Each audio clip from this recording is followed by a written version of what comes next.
Rick Obenchain, Jean Franzoy, Jamie Kelly, Mike Boulay, Colby Bowser, Shannon Reef, Kim Luramoser, Melinda Whittington, Jennifer Davidson, Lonnie Frost, Carrie Sue, and from the 3 lead agencies, we have myself, Vinita Karta, we have Rabi Gyawali, also from DWR, we have Virginia O'Connell from the Water Bank, Simone Joel-Stroot from the Water Bank, Ken C. Scholes from CAWCD, Angie Losey, Tony Staffroni, Austin Carey, and Martin Stiles, all from CAWCD.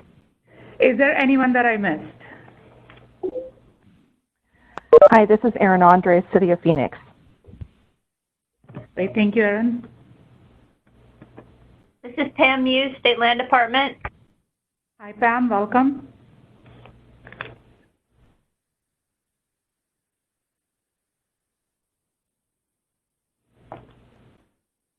Anyone else?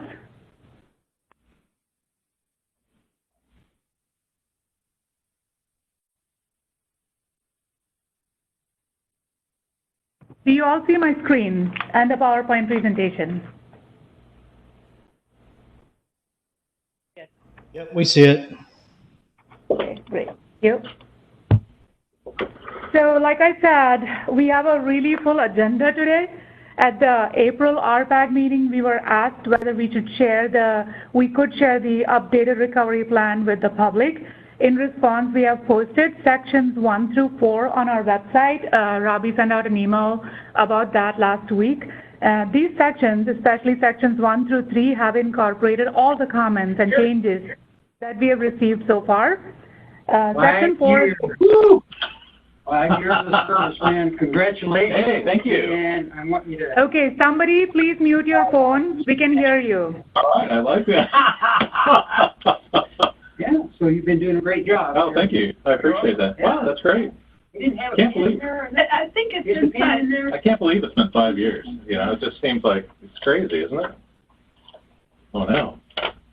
Drew, please mute your phone. Oh.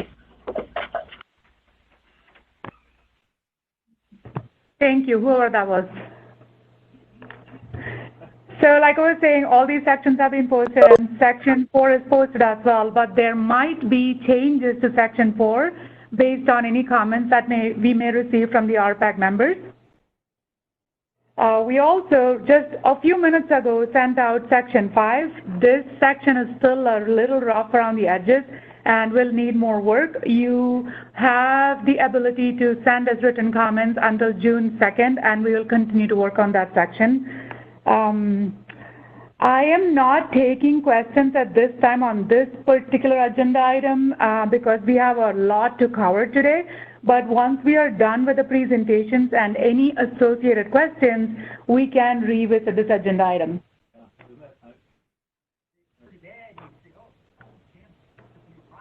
Okay, so the primary focus of today's meeting is to review the updated recovery modeling.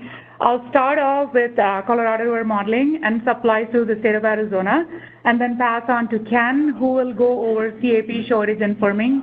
I also want to thank Ken and Angie for putting together these slides and all the fancy animations.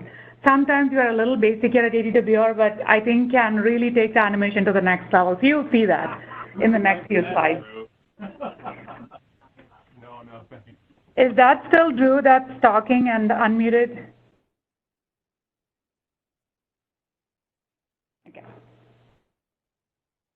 So this, what you're seeing right here is a high-level overview of the steps we take to evaluate water bank firming obligations. We use a couple of different models along the way to compute the recovery volumes through 2045. We use the Colorado River Simulation Systems Model, or CRSS, to get the lake mean elevations and the supply available to the state of Arizona. From there on, we use a joint recovery model to calculate the overall PO4 supply, the supply available to CAP, shortage impacts, and finally the firming obligations. We'll be using this as a guide for today's presentation. We will begin with an overview of the CRSS model, which is used to determine the elevation of lake mean and the supply available to the state.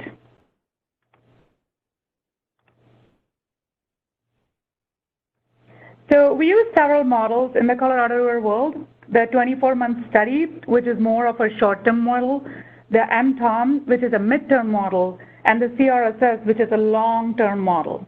For the purposes of recovery planning, we are using CRSS. This is a hugely complex model. It is not just a simple hydrologic model. It combines hydrology with operations.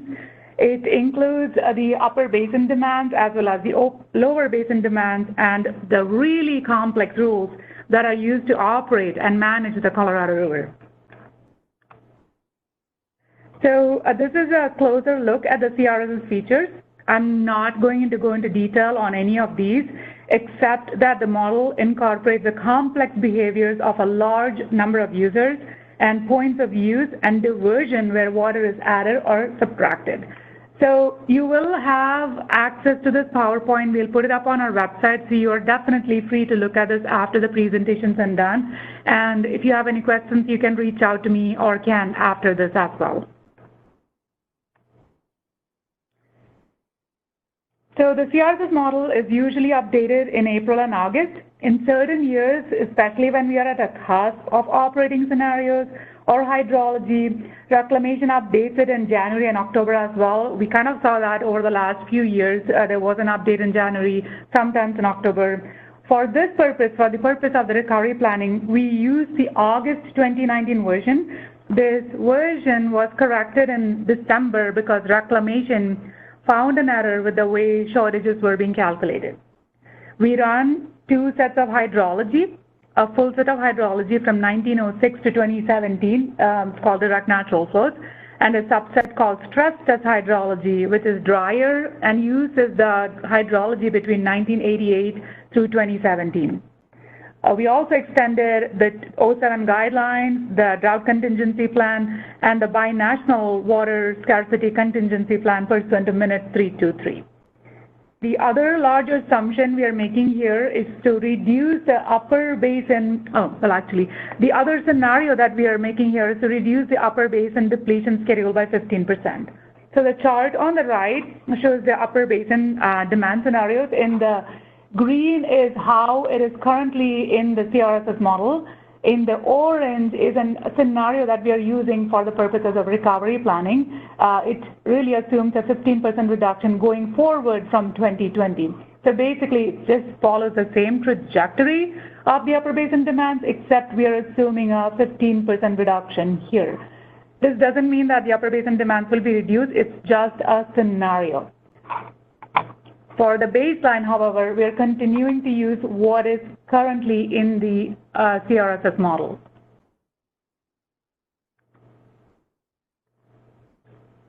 So what you're seeing here is an output generated by CRSS. Each of the columns are the years, starting with 2020 and ending at 2045. Each of the rows are traces. There are about 112 of them. Each row shows the result of a single, and that's what you're seeing in yellow. It shows the result of a single hydrologic trace run through CRSS.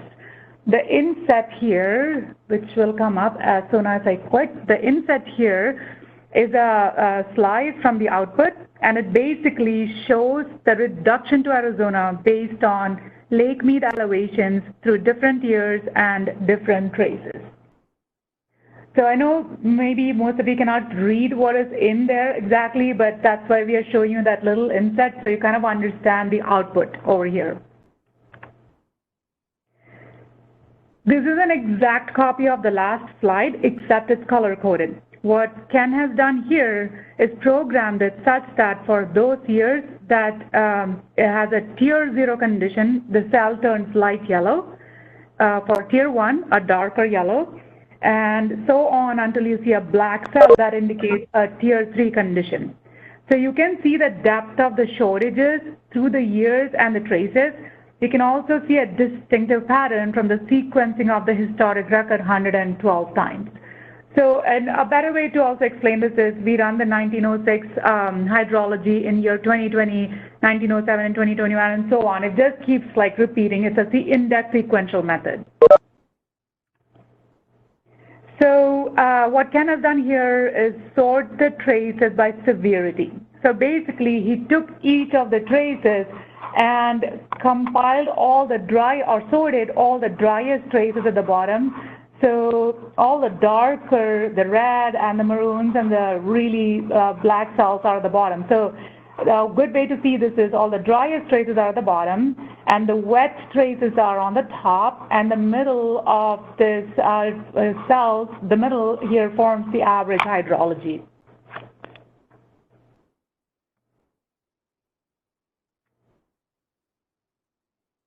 Okay, now can I sort this annually? This is what I mean by can super animation. So these are the traces now. They have been sorted annually and classified into short-term, mid-term, and long-term. To explain this more clearly, in 2021, there is a 24% chance of Lake Mead in a Tier 1 shortage condition, a 44% probability for a Tier 0 condition, a 19% chance of Mead being in normal, and around a 7% chance of surplus condition. So if you've been following Colorado River conditions, this is really the shortage probability table extended to 2045. These traces are the output of the full set or the observed natural flows. Also, just a note of caution, this particular table is from the August 2019 model. So if you are trying to compare it to the most recent probability table, which is from the May 24-month study, the May run, it's not going to match up because this does not incorporate all the hydrology that we saw in water year 2020 and so on. So just you have to remember that this is from the August 2019 model. And here you'll see that we have now incorporated the 15% reduction to the upper basin probabilities, upper basin demands going forward. So the probabilities show the change. The shortage dropped dramatically here with this adjustment. Okay, these are the shortage probabilities using stress test hydrology. On the left, you see the stress test hydrology with no upper basin adjustment, which means you're seeing a lot of really dry years and high probabilities of shortage, especially Tier 3 shortages. If you look at the right side, this is the CRSS run with the stress test hydrology, but also incorporating the upper basin reduction. And with that, you'll see it's a lot more wetter. We just wanted you to have two different viewpoints of the modeling scenarios. Okay, so I just went through how we model the supply to the state of Arizona.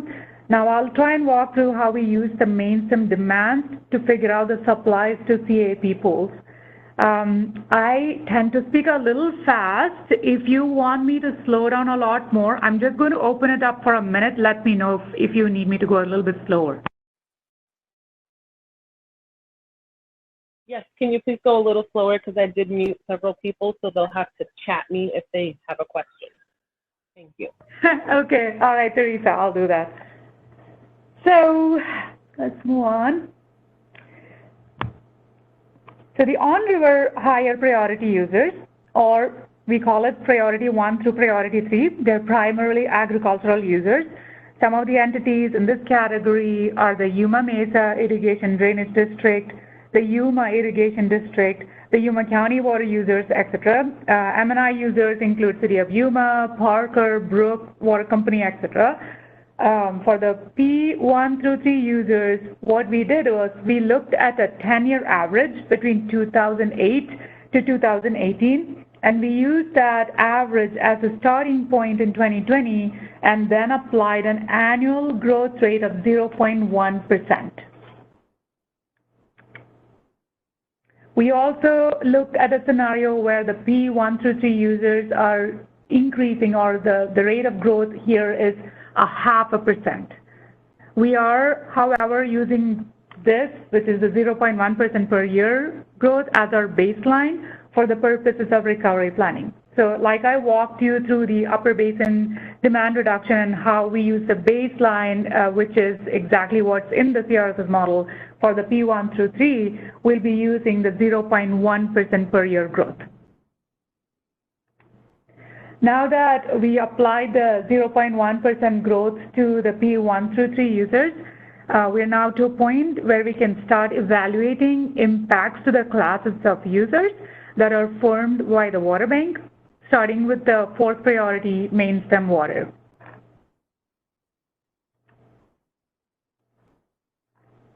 So priority for main stem users comprise of agricultural and M&I users, and their total diversionary entitlements add up to 164,652. This also includes about 11,000 acre-feet of diversions that are unallocated P4 users. The average use for the priority 4 has been around 90,000 acre-feet of diversions, which translates to around 57,000 acre-feet of consumptive use. You can see the chart on the right that show that. So when there are shortages declared on the Colorado River, they are shared between CAP and P4 main stem based on the director's shortage sharing recommendations from 2006. Because P4 main stem use is far below their entitlements, they will not be impacted at the current use levels as per the shortage sharing recommendation. The water bank has responsibilities to firm the municipal portion that is impacted by shortage. There.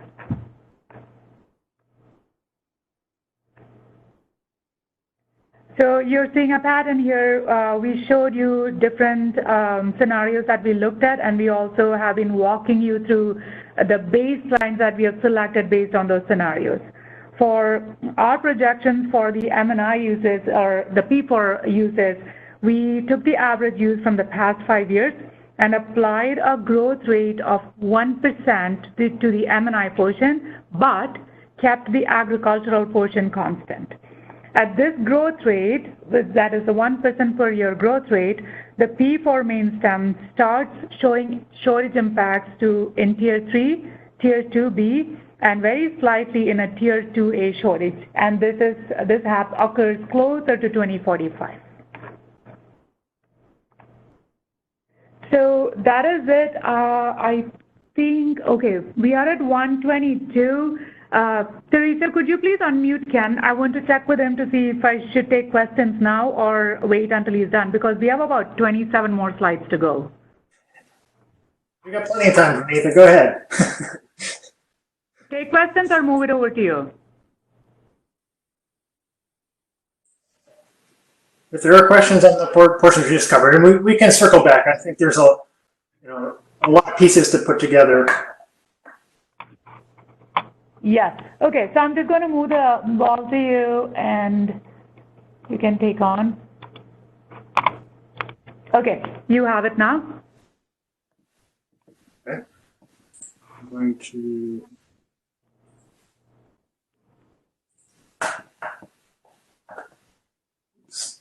All right, let me get myself on the right slide.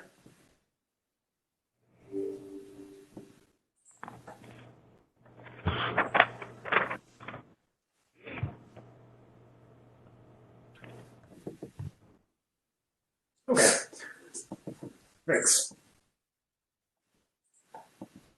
Hang on for just a minute.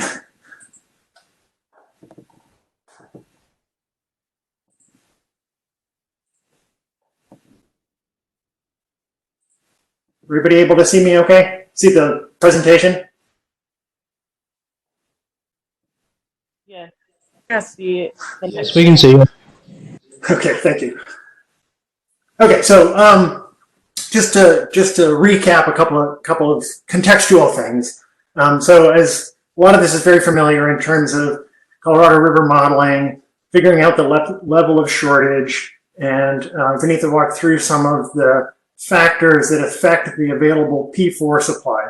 Once it gets to that portion, there is this Arizona shortage sharing director's recommendation that then splits that the burden of the shortages between the on-river P4 users and CAP. And again, as the utilization levels for on-river are relatively low compared to the entitlements, most of that comes to CAP. So I'm going to start with what hopefully is a very familiar kind of graphic, which is our standard priority block chart, with the highest priorities at the bottom and lowest at the top, showing just sort of a normal average year. recent year.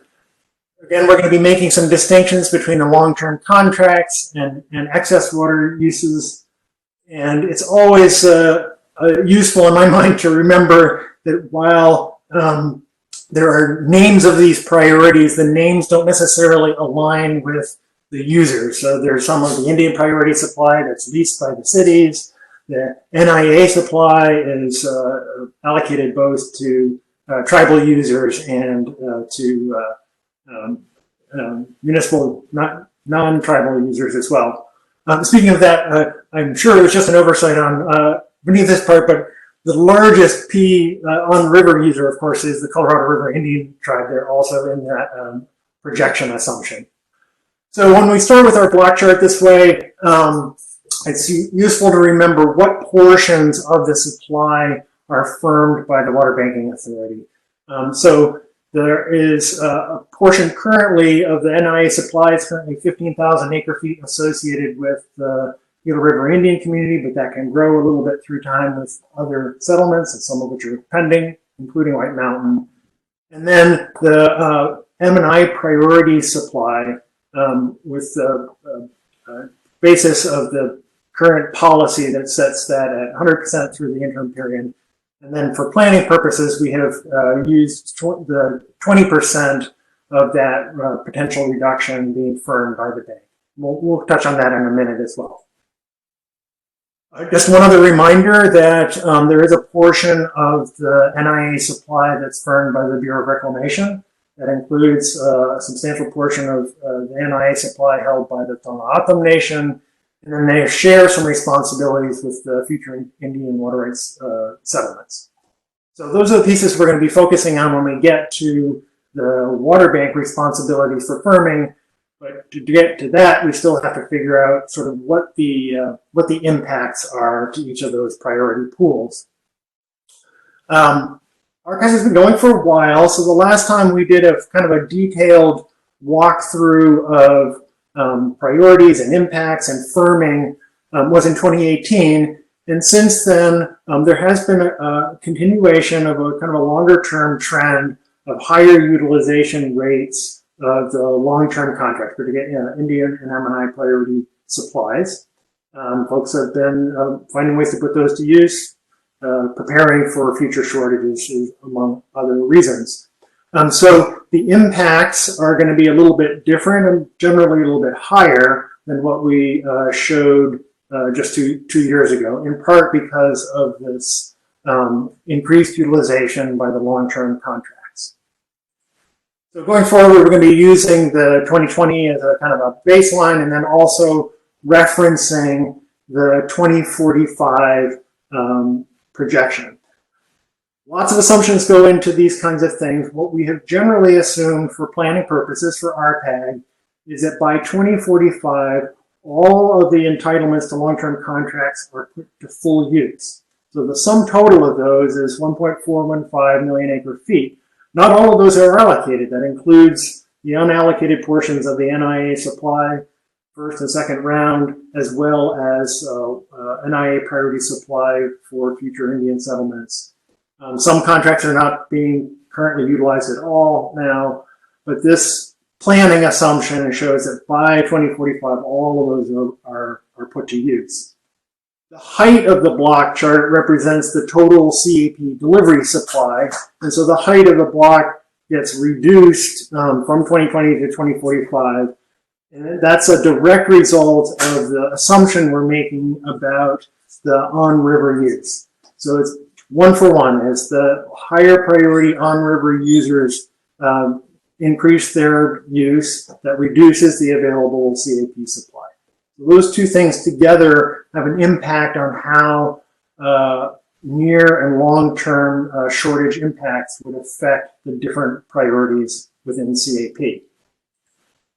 So just to start out at a tier 0, currently that would nick into the top of the ag pool. It's right around there right now with some other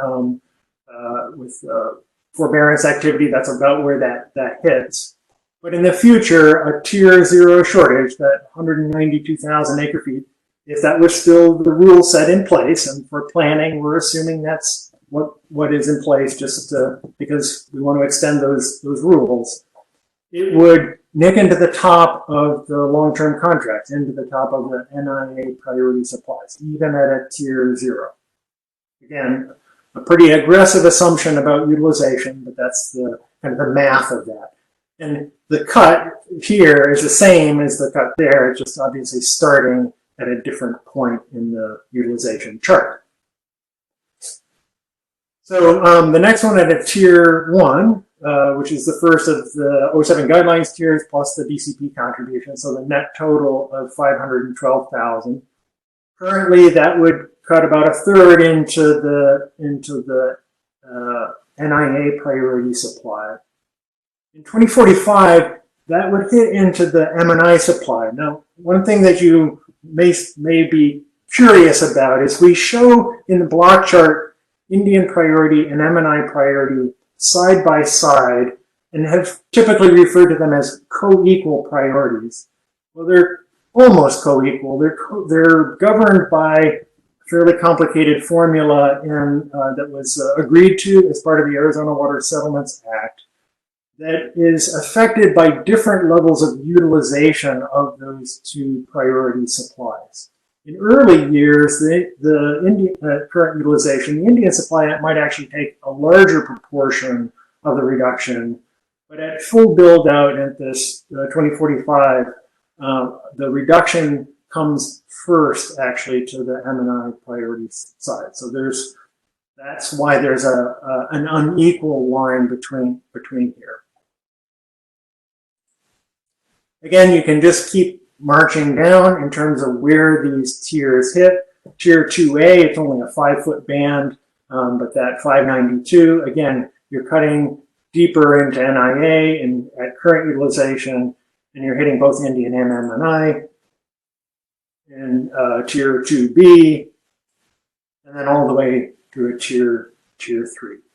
These are, of course, enormous reductions to the Arizona water supply. This is accounting at that point. Remember, there is some relatively modest, but some impact occurring to the on-river users. So there's some reduction to the P4 supply on river. But again, most of that is absorbed by the CAP supply.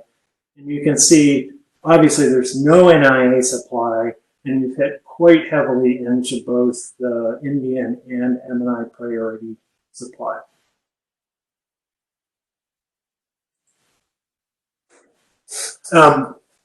Just to maybe reiterate that point about how potentially sensitive the impact of reductions to CAP is to the assumption of what happens on river. Again, we're using this kind of a 0.1% growth, a little bit more than flat, but a little bit of growth, and that's the impact we just showed. If you use that 0.5% growth, which is pretty clearly out of the norm, at least in the recent decades, by the 2045, you would have a much deeper reduction to the CAP supply. Again, just flipping between those two, it's pretty much just that additional on-river use causing less available supply to CAP. Less available supply means the same level of reduction to the supply cuts deeper into the priorities. Maybe an obvious point, but one to just keep in mind in terms of some of the underlying assumptions that you have to consider when we're evaluating different outcomes.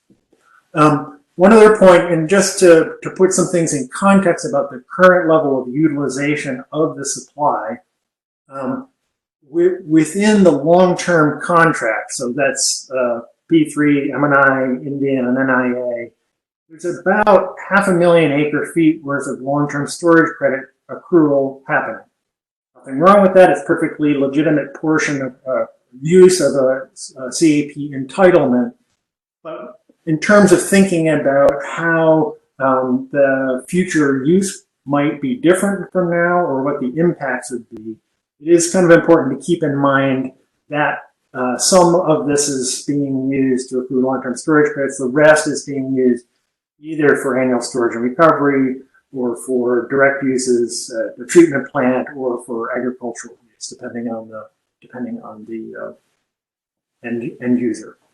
So that's that'll again come into play in the future scenarios here. And again, just at a tier 1, you would still be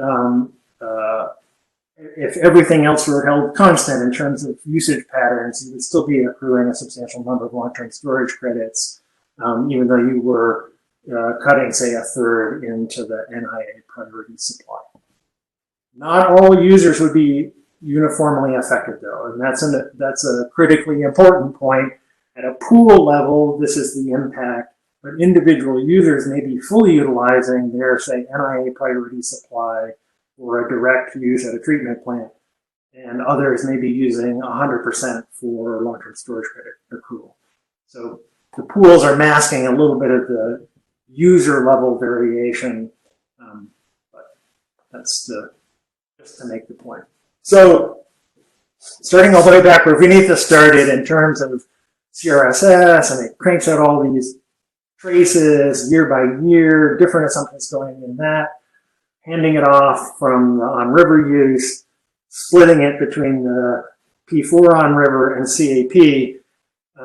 We're now at the point where you have to bring all of these pieces together to try to finally figure out, well, what's the timing and likelihood and magnitude of firming? And that is the overarching objective of this section of the recovery planning update, just as it was in the 2014 joint plan, trying to estimate what kind of magnitude and timing, what kind of capacity ultimately we might need. But it's a little daunting because, of course, there's embedded assumptions in each one of these things, and there's a fair amount of data, and the data changes fairly rapidly. So it's a bit of both a technical challenge in terms of how to do the calculations, as well as how to even kind of visualize what's going on. Fortunately, one of the things that the 3 agencies have kind of jointly invested in is the development of a model. We've been using spreadsheets for a lot of this kind of work for a long time. They're still handy. But we now have what we're referring to as the joint recovery model that can take these different kinds of assumptions, both for CAP and on-river use, or how the supply might change through time, and quickly generate out stochastic results. It does retain that kind of very discrete level of information all the way down from CRSS. So that kind of trace level information is retained, and that can be useful for some more detailed analysis. But so this is the tool we're now jointly maintaining and using as a way of testing various scenarios. So we've been showing some of the major factors that you can adjust. There's other ones in our model, but that's what we're currently using. To give you an indication of kind of the results, in addition to running all 112 traces out of CRSS, you can just pick one. And so this is just picking one trace, not particularly for no other reason than it was trace 80. And it gives you a sense of this would be the recovery volumes for each of these different responsibilities of the Water Banking Authority if the hydrology and the assumptions that were in trace 80 came to fruition. One thing to point out, and I'll show something in addition in a second here, but these are on very different scales. So in spite of the fact they're all looking sort of uniform, the on-river volume is very small. In this case, there's some volume later in the time sequence. It's a little jumpy in NIA and kind of gradual here. A lot of the traces, though, look actually like this, or at least a fair number of them, where you might only have a few tier 2 and tier 3 shortages that come very late in the sequence. But of course, there are some that look like that, where there's frequent, deep shortages affecting each of these priorities. And again, this, just to remind you about the responsibilities for firming and the water bank, when we say this is the recovery volume for on-river, this is the portion of the P4 on-river use that's for M&I uses. Not all the P4 uses, but only the municipal uses. This NIA is only for the portions that are firmed by the bank associated with any water rights settlements. And then the M&I is for the M&I priority supply, not all necessarily of all of the supplies that are going to a municipal use. So what we've developed, and you've seen these both in the Joint Recovery Plan and elsewhere, is a kind of a visualization that you can imagine taking not just those 3 traces that I showed, but all 112 and kind of laying them on top of each other. And the more of those bars that laid on top of each other, the darker it is, meaning that there's more probability. This is a way of looking at both the volume as well as the probabilities. So I'll talk about each of these individually in a second. But again, to make the point about the differences in the volumes, this is now putting all of them on the same scale.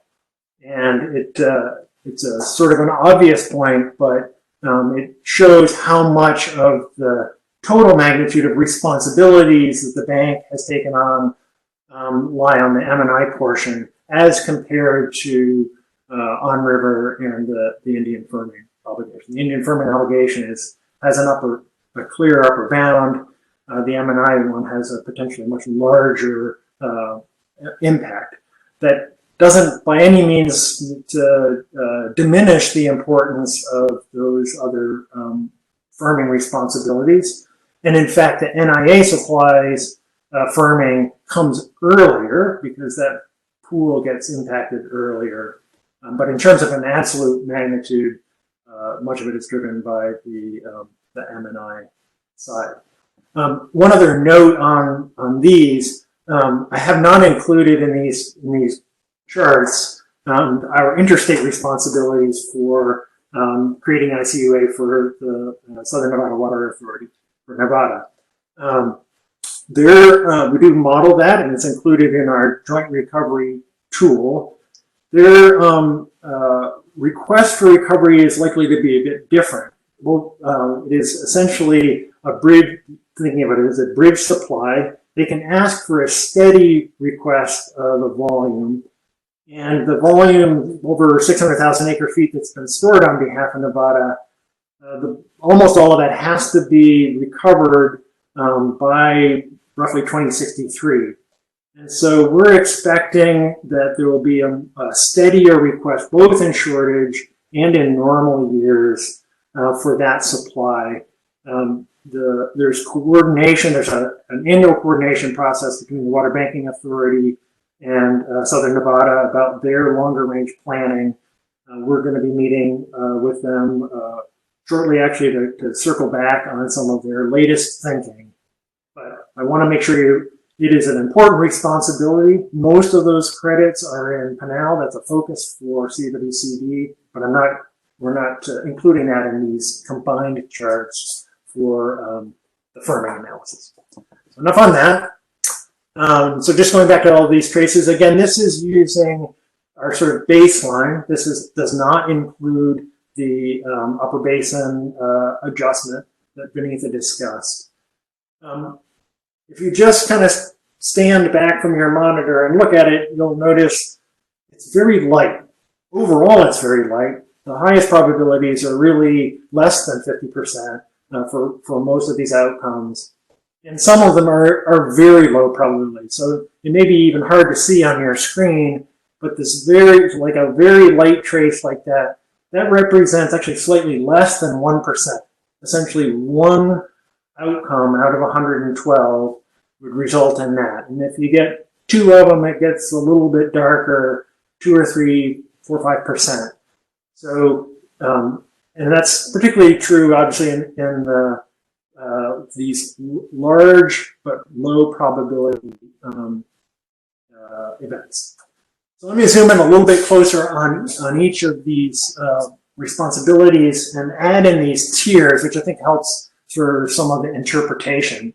If you remember back to it's not the CAP block chart, but the kind of on-river block chart, you remember that it took in the early time frame, it really took a tier 3 before you got an impact to the at least in the near term, to the P4 on-river muni supply.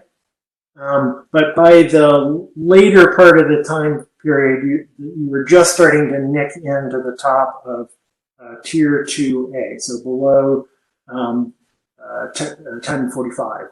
And that's what's reflected here, that again, the probabilities are all very low, but when they do occur, the volumes are on the order of a few thousand acre feet. Again, critically important supply. The on-river users from the municipal side, that's their only source of water. And so making sure that's firm is important, but in terms of magnitude, it's clearly less significant. This is the NIA chart, and it shows some things that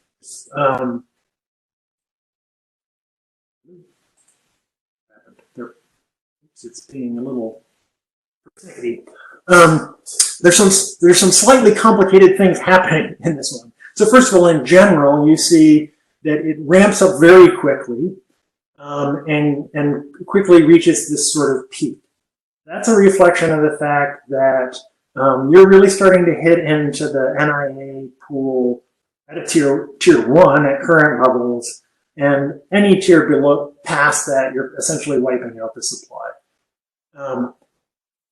The largest magnitude of recovery, though, is actually not at tier 3. It's ironically at tier 1. And what's going on here is that the NIA supply that's firmed by the water bank is firmed to the same reliability as the M&I priority supply. So when there's a tier 3 short, the M&I priority supply has been reduced some.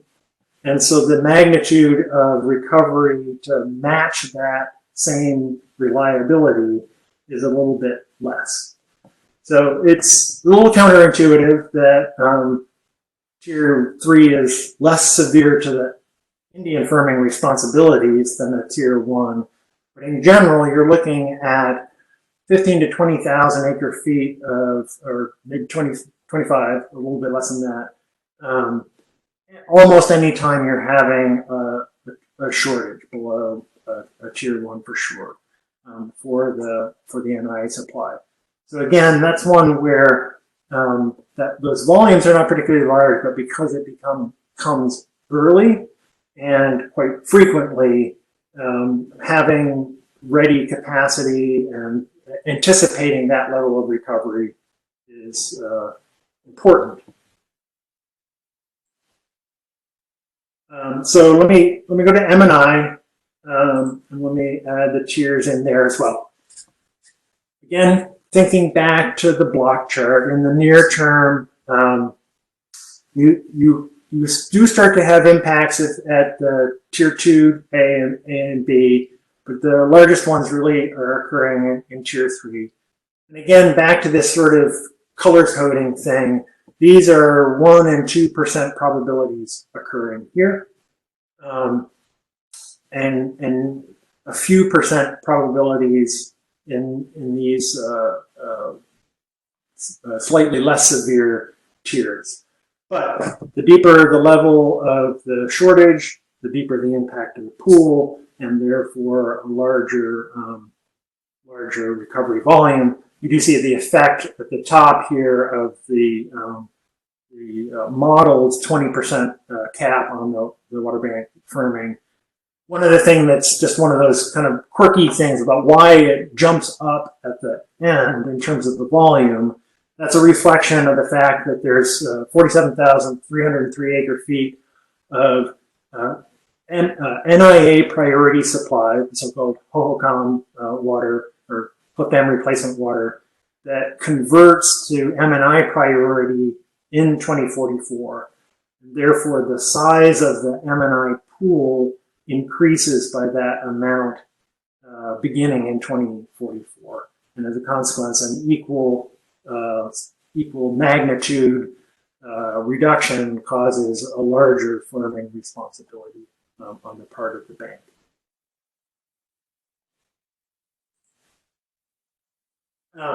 So going back to this thing about the upper basin adjustment, and Vinitha, I think, pointed out that there's a lot of uncertainty on some of those numbers. And you might have noticed on the chart, if you go back and look, there's a lot of provisional data. We've seen some downward adjustments to those through time, which lends some thought that those numbers might be a little bit high currently.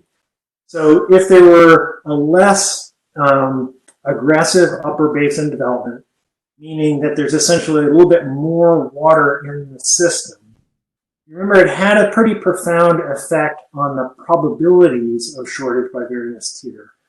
But it didn't affect, other than just some slight variations, it doesn't affect the magnitude of firming. It affects the likelihood, but not the magnitude. And one way to think about that is that in 2030, tier 2B short is going to result in, based on the assumptions about the buildup and how the supply is being utilized, going to result in a 100,000 acre foot reduction. If the probabilities of shortage go up, that may be more likely, but it doesn't change the impact on, say, that future block chart. It would cut at the exact same spot regardless. So there are factors in all of the assumptions that we've kind of tried to walk all the way through, some of which affect the likelihood of needing recovery, and some that affect the magnitude. And you can assess your own level of risk, and you can play with those different variables in terms of thinking about which are more significant or another. But it can be helpful to differentiate between things that increase risk versus things that increase the magnitude of recovery responsibility. So speaking of that, one of the things that we are interested in evaluating as a planning exercise to understand the kind of range of things that might happen is what happens if there's a lesser amount of long-term storage credit accrual. Now, this isn't a policy decision or a debate about any of the underlying merits of one thing or another, but if you adjust the level of long-term storage credit accrual by priority, and including the build-up and including increased future direct uses, so it's trying to adjust all of those things, with a 50% reduction in current levels and future levels of long-term storage credit accrual, maybe an obvious point, but it has a profound effect on the magnitude. So again, the upper basin thing affects the probability, but going between just sort of the unadjusted demand, CAP demand schedule to one that's been adjusted based on voluntary reduction or some other reduction in long-term storage credit accrual results in much lower levels of M&I recovery. There's still several 100,000 acre feet worth of long-term storage credit accrual happening in this scenario, but that's something that we'll want to, I think, as a group, touch back on when we start to talk about methods and opportunities and capacity in the next section of both the recovery plan update and some of the modeling that goes into that. Hey, Ken, this is Vanita. If I might interrupt, I think, okay, so a couple of people lost you for a minute. I just wanted to make sure you all could see him. So you're good. Keep going. Sorry. Okay. And we have time to go back and forth on any of that kind of stuff. In fact, this is just my last slide, and just to try to bring together a few of the points from beginning to end. Perhaps the most important thing that affects recovery is just the reduction.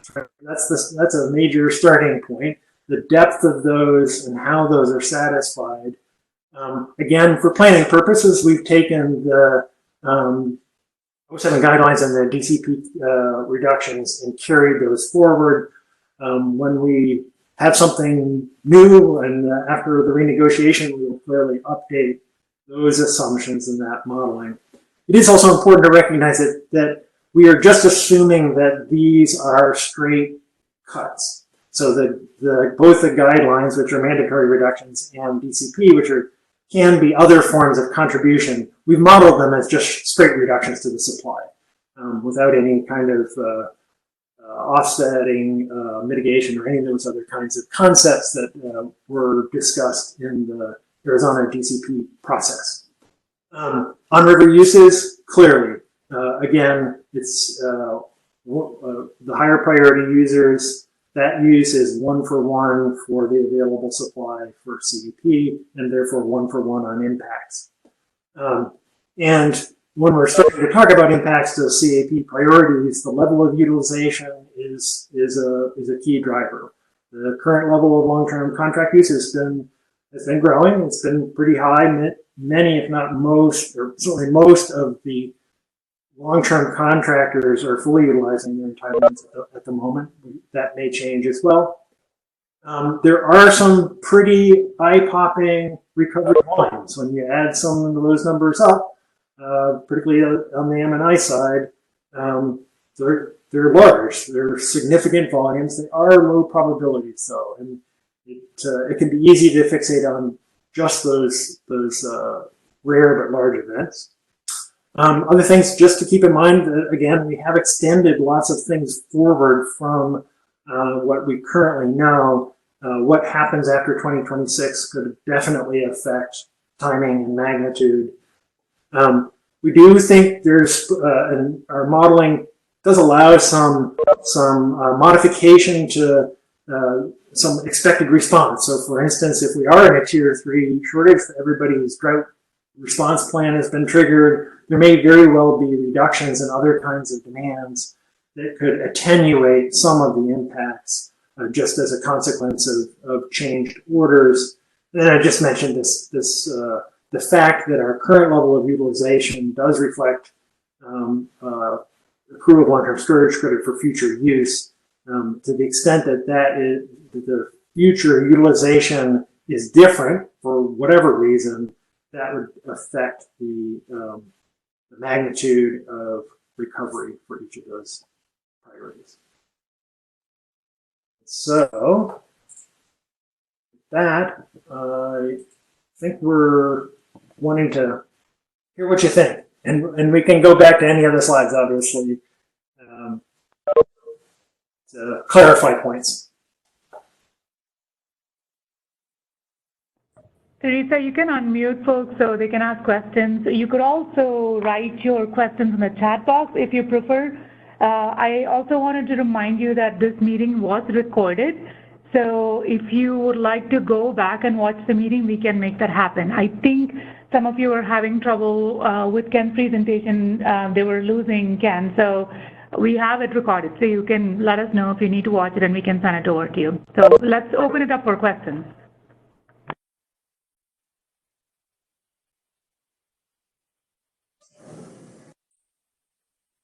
So Ken, can you go back to slides 44 and 45 again and re-explain the tier 1, 2, and 3 that are charted on top of each other? This is from Pam Muse, and you said the impact of the tier 3 was less than tier 1. So it's, I think, for the NIA. Yeah. Yeah. So again, this is a sort of a strange, counterintuitive thing. The Water Banking Authority has responsibility for firming a portion of the NIA priority supply held by tribes, and that responsibility is to firm that portion of the supply to the same level as M&I priority supplies. And so if you remember, in a tier 3 shortage, that's cutting into the M&I priority supply. So let's say there's a reduction that's 10% into the M&I priority supply. So 90% available, but a 10% reduction to the to the M&I supply. The responsibility of the bank for its NIA priority firming would be 90% of their firming response, the maximum firming. So right now, they firm the Gila River Indian community 15,000 acre feet. And if there were tier 3 short, that resulted in a 10% reduction in the M&I supply, it would be the bank would firm 90% of the 15,000 acre feet. So it's just reflecting the fact that as the tiers are getting deeper, you're actually reducing, you're cutting into the M&I priority supply, and so the amount that you have to firm for NIA goes down.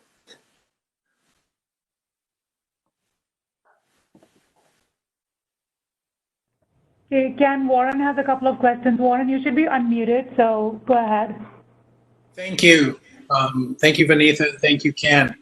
Ken, what I'm gathering is that this presentation is because the recovery plan are the update that is being done for the 2014 recovery implementation plan needs to include information about the probability of when recovery is going to happen. Am I correct on that? That this is so this exercise? Yeah, so this kind of the sequence of chapters, which follows very closely with the 2014 plan. We're getting into the real kind of the meat of the planning piece. So section 5 is about the timing and magnitude of recovery. And so to get at that, because it's a combination of probabilistic data from CRSS and utilization rates and all these other assumptions we've walked through, this is to bring up to date what the expected level of recovery for each of these responsibilities is based on these assumptions. So I think one of the challenges, and again, I don't know how it's exactly worded and presented by the 3 agencies, but a challenge is how do we make sure that we're not giving the impression, oh, you don't need to worry about recovery because it's not going to happen for a long time.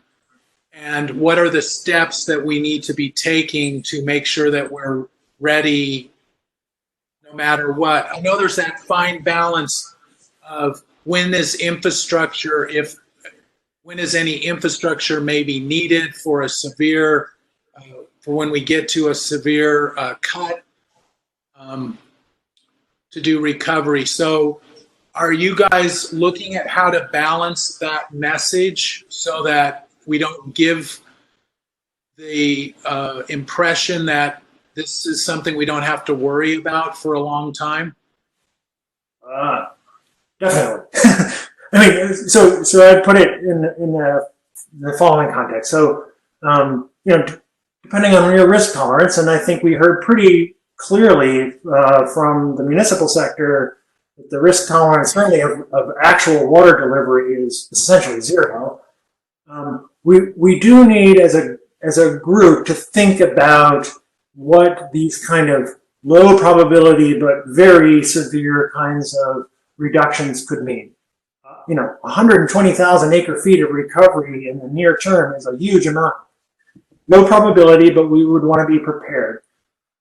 When we did the joint exercises on sort of, well, how would you guys respond in the near term in terms of being able to be ready for doing, particularly on independent recovery, there's I want to be careful about how I say this, but there's softness in this largely because there is a lot of long-term storage credit accrual happening.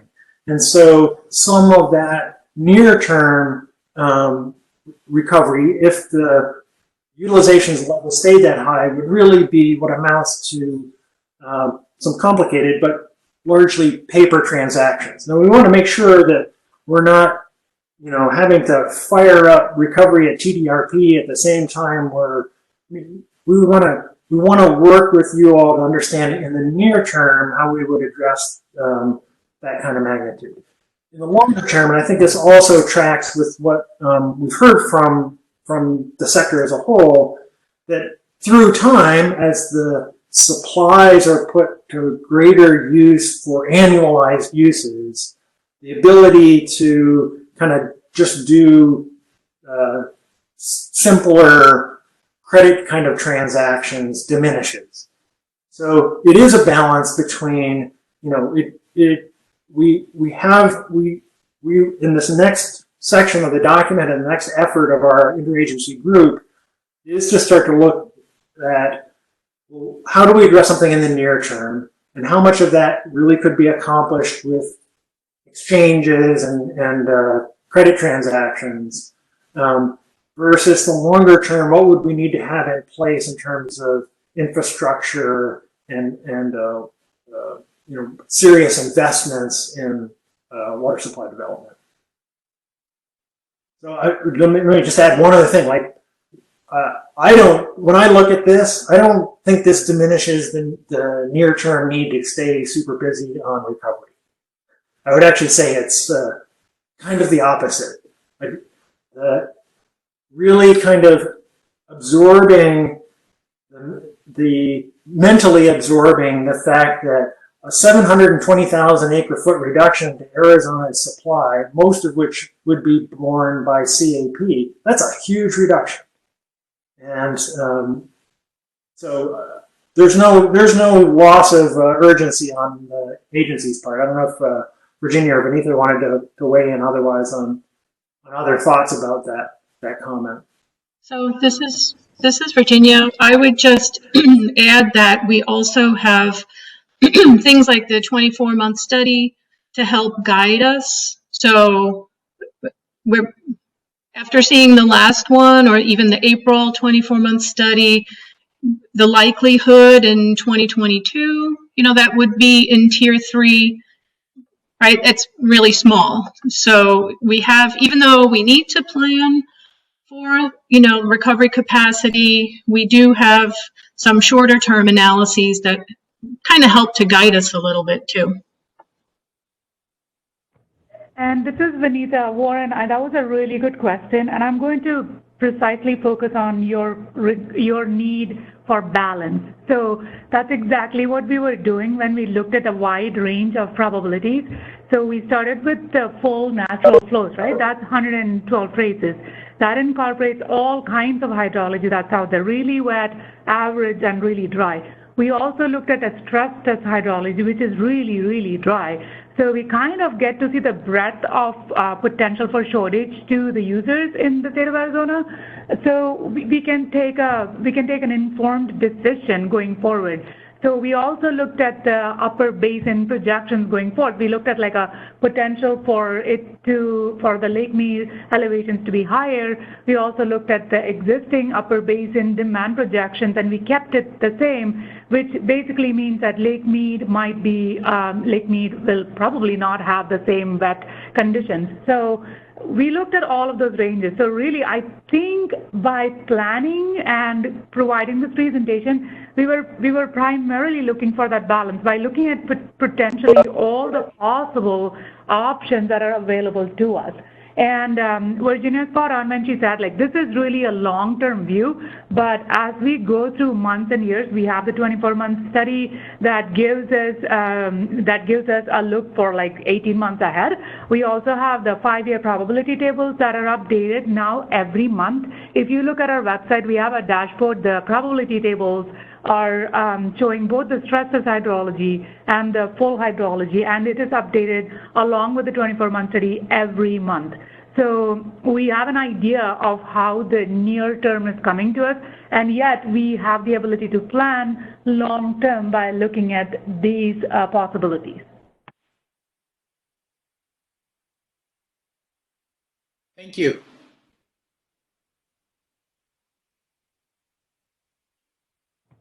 do we have any other questions? I think most of you should be muted. Benita, this is Bill Garfield. I have a quick question. Yeah, go for it. Sorry, my phone dropped. So one of the questions, I mean, beyond looking at the probabilities and the magnitude, is one of the goals of the updated plan to actually identify the method of recovery and to have those agreements in place prior to the need to recover? I mean, I'm assuming there's some element of that that's going to be part of the plan.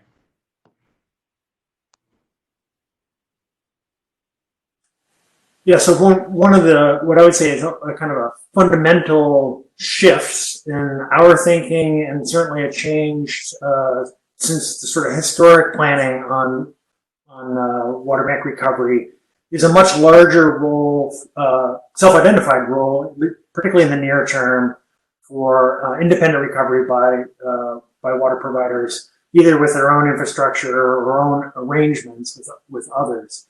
So I see it as the short answer is yes, we want to be able to have as much of the understanding, at least, in place about who's going to take responsibility for what kinds of recovery.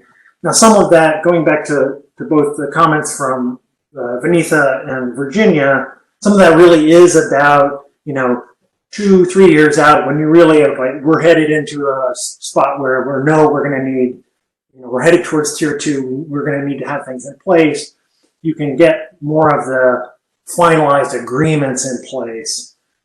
But this level of planning, we should, I would hope that we would have some good working concepts about, in the near term, how much of the responsibility folks are going to take for themselves in terms of being able to do independent recovery with themselves or other partners, how much is going to fall to CAWCD. One of the other things that our modeling does is there are a number of other options for satisfying the Gila River Indian community's firming responsibilities that the bank has developed. There's ICS credits, there's essentially pre-delivery firming. So there's we have some options that don't necessarily require infrastructure, and there's an existing IGA with the bank to meet that requirement. But getting to a somewhat similar place with the M&I sector would be a great objective for this effort. So this is Virginia. I just wanted to, Ken already, he mentioned it, but some of the earlier shortages are really going to be about our Indian firming obligation, and we do have agreements in place with the Gila River Indian community, and we are also working towards agreements with, if the White Mountain Apache, well, not if, but when the White Mountain Apache settlement becomes enforced. And certainly, our group at CAP is still focused on developing voluntary agreements with partners. We have a number in place, but we're always interested in more. Having things at the ready is certainly. Just one quick follow-up, if I may, Benita. Yeah, well, of course. The next question would be: do you believe there's going to be an effort for the subcontractors to, without necessarily committing to this, but maybe to self-identify the method and potential partners for recovery? I hope it gets that far. I think that would be appropriate, certainly for the near term. One of the things that the draft documentation for the things we've shared so far is really about what are the kinds of agreements that are necessary under different kinds of circumstances. So we're certainly aware there's been coordination and planning, certainly among some of the AMWA cities and others, about how they might work independently or in pairs or triplicates. That will be an essential piece of our understanding. The way CAP is looking at some of this is we need to know sort of how much is left over. How much is gonna, if you think about the kind of flow chart diagram we've shown about credits distributed to the water provider or distributed to CAWCD, the amount that is not going to be taken care of by through independent recovery or other arrangements with the providers themselves, we will need to have on hand. And that depending on how that works out, that may accelerate our need for actual infrastructure development. And we're continuing geotechnical work on in the Hassayampa Basin, things like that.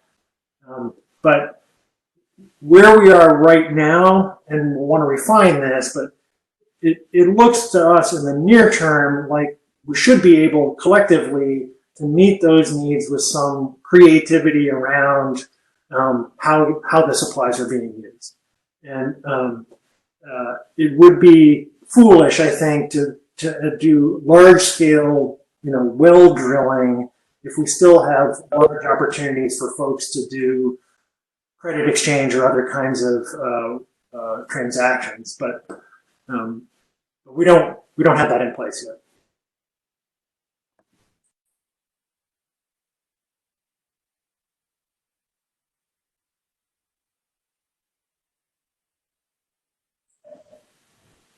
Hey, anyone out there? Any additional questions?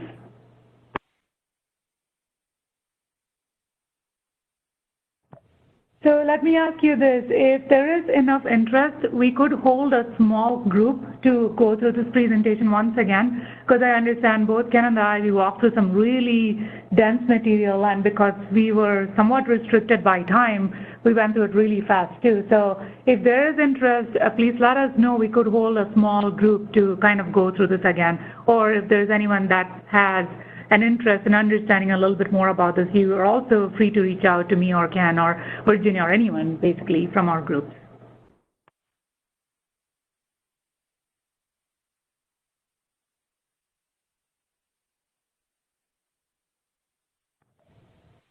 Okay, I guess there are no questions. So let's go back to the agenda item number 2, which was the sections 1 through 3. This is where we are at with regards to the update to the document itself. We have incorporated all the comments and edits to sections 1 through 3. Section 4 is still being worked on. I think there were still questions based on last RPAG meeting, and we have made some changes. It's up there on the website, but if you have comments, please do let us know. I'm going to open it up for questions on those parts from sections 1 through 4 at this time.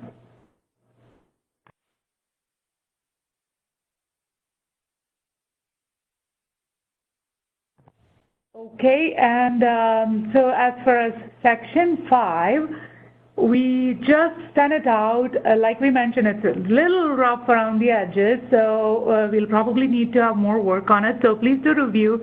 I think Warren kind of mentioned the goal of this presentation and can kind of explain what section 5 is about. It's about the magnitude of recovery and timing and so on. So it's really important for you to review it and make sure you understand. So please do have comments to us before June 2nd. Are there any questions on that particular section?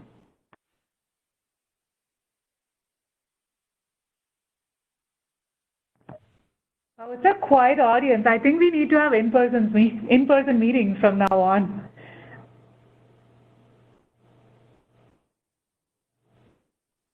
That's right. Okay, I am hearing no questions. I'm just going to open it up one last time to see if there's any questions on the presentation itself. Okay, I see Bill shaking his head no, so I guess he's good. So once again, if you have an interest in having a deeper understanding, please do reach out to us. We can certainly hold a smaller session. It unfortunately may have to be over the internet until we know otherwise, but we can certainly do that and walk you through this presentation. So please feel free, email me, Ken, Virginia, Robbie, Angie, whoever, and then we can get back to you and figure out a small group. So as far as next steps, like I mentioned, please do have comments back to us on section 4. and also on Section 5 by June 2nd. And we don't have a meeting date yet for the next meeting until we have these 20 issues resolved or kind of have a better handle on Section 5 and also Section 4. So we'll keep you updated, we'll keep you posted, and we'll reach out to you with regards to when the next meeting date may be.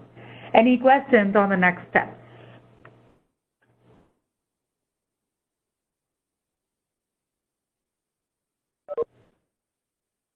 Wally, I think we have lots of homework to do. Yes, you do indeed. If Ken and Virginia, are you comfortable, because Section 5 is a little bit dense, are you comfortable with maybe extending it by one more week? Is that okay? It's fine with me. Yeah, so I think the nature of the feedback we're looking for is between what's in the text that we shared as well as a presentation, like what's the right level, what parts are just like still too cryptic. You know, we're not anticipating like fully redoing in the document all of the steps that we showed, for instance, in the joint recovery plan. So the presentation has more information, sort of background information about how you do this work than the document. It's kind of a foundational element if you're going to think about, well, how are we going to manage these levels of recovery? So we won't be offended if you tell us it's either too dense or not dense enough, or. And I apologize. It seems like maybe I wasn't sharing the right screen. I should have shared the full-on one. It's a lot prettier on my screen than I suspect it was over the over the slightly choppy internet. So, yeah, I think let's extend the comment date for Section 5 to June 9th because we do have a long weekend coming up in between. So I'm just going to extend it to June 9th. And Jamie Kelly just wrote and said that she will be interested in a slower paced explanation with better video quality after she reviews the slides and videos. So yes, we'll certainly send the recording back to the RPAG members group. And if anyone else from the interested parties are interested, let me know and we can certainly share that with you as well. And if we have a lot of interest, we'll definitely go ahead and set up a meeting with that small group to go through the presentation again. Jamie, thank you for that comment. So, okay, good. So I think that's it. We'll keep you posted. We'll look for your comments back by June 9th. Do look through Section 4 as well. Make sure it works for you. And we'll get back together as soon as we are in a better place to share additional information with you. And we'll also keep you posted on the smaller group if you have a lot of interest. And be on the lookout for an email from either me or Robbie on the recording of today's presentation, as well as any action items that I may have missed. Thank you, Vinitha. Thank you, Ken. Thank you all. Stay safe and be healthy. Thank you. Bye.